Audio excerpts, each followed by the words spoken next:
I'm Maunika, endodontist from expert dental care Madinaguda. ఈరోజు మనం మాట్లాడుకునే టాపిక్ విరిగిన ముందు పన్ను గల ట్రీట్మెంట్ ఆప్షన్స్ గురించి మాట్లాడుకుందాం. చాలామందికి రోడ్ ట్రాఫిక్ యాక్సిడెంట్లో కానీ లేదా ముందు దెబ్బ తగలడం ఏదైనా ట్రామా వల్ల కానీ ఫ్రంట్ టీత్ విరుగుతూ ఉంటాయి.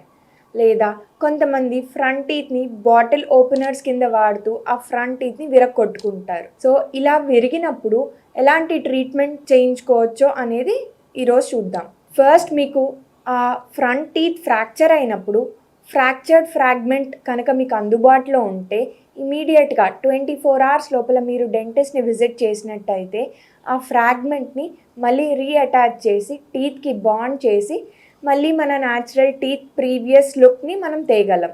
అండ్ ఇలాంటి ఫ్రాక్చర్డ్ టీత్ కేసెస్లో ఇమీడియట్గా మనం ఎంత ఎర్లీగా రెస్పాండ్ అయ్యి మనం డెంటిస్ట్ని విజిట్ చేసినట్టయితే మనకి అంత ట్రీట్మెంట్ ఆప్షన్స్ అనేది ఉంటాయి.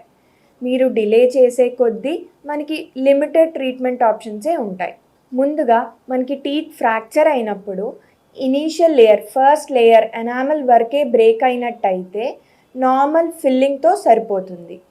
లేదా మనకి సెకండ్ లేయర్ అంటే డెంటిన్ వరకు ఫ్రాక్చర్ అయినట్టయితే మనకి కొద్దిగా సెన్సిటివిటీ స్లైట్ డిస్కంఫర్ట్ అనేది వస్తూ ఉంటుంది. ఈ కేసెస్లో కూడా ఐదర్ ఫిల్లింగ్ ఆర్ వెనియర్స్ చేయించుకోవడం వల్ల మనం న్యాచురల్ లుక్ని రీగెయిన్ చేయగలం. ఎప్పుడైనా ఈ ఫ్రాక్చర్డ్ టీత్ మీ డెంటిస్ట్ ఎక్స్రే తీసి ఏ లేయర్ వరకు లిమిట్ అయింది అనేది మీకు తెలియబరిచి దాన్ని బట్టి ట్రీట్మెంట్ అనేది ప్లాన్ చేస్తారు. ఇన్ కేస్ ఈ ఫ్రాక్చర్ లోపల థర్డ్ లేయర్ అంటే పల్ప్ నరాలు ఉండే ప్లేస్ వరకు ఫ్రాక్చర్ అయినట్టయితే మనం విదిన్ 24 hours కనుక మనం డెంటిస్ట్ దగ్గరికి వెళ్ళినట్టయితే డైరెక్ట్ పల్ప్ క్యాపింగ్ అంటే లోపల మెడిసిన్ లాంటి మెటీరియల్ పెట్టి ఫిల్లింగ్ అనేది చేయడం కుదురుతుంది. ఈ ఎక్స్పోజర్ సైట్ అనేది మనకి పెద్దగా ఉన్నా లేదా మనం డిలే చేసినా మనకి రూట్ కెనాల్ చేసి క్యాప్ వేయాల్సి ఉంటుంది. నెక్స్ట్ కేస్ కొంతమందికి యాక్సిడెంట్లో పన్ను రూట్ పరంగా మొత్తం వచ్చేస్తుంది. దీన్ని ఎవెల్స్డ్ టీత్ అంటారు. ఈ ఎవెల్స్డ్ టీత్ కంప్లీట్గా బయటకు వచ్చినప్పుడు విదిన్ 30 minutes మీరు డెంటిస్ట్ని సంప్రదిస్తే ఈ సేమ్ టీత్ని మీకు సాకెట్లో పెట్టి లోపల స్ప్లింట్ లాగా వేసి ప్రిజర్వ్ చేసుకోవచ్చు.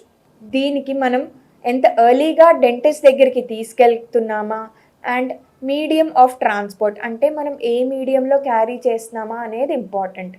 ముఖ్యంగా మనకి అవైలబుల్ అయ్యే coconut water, saline, saliva, milk ఆ బాటిల్స్లో ఈ ఊడిపోయిన టీత్ని ప్రిజర్వ్ చేసుకొని విదిన్ 30 minutes మనం డెంటిస్ట్ దగ్గరికి తీసుకెళ్తే ఆ ఊడిపోయిన టీత్ని మనకి సాకెట్లో రిప్లేస్ చేసి స్ప్లింట్ లాంటిది వేస్తూ ఉంటారు.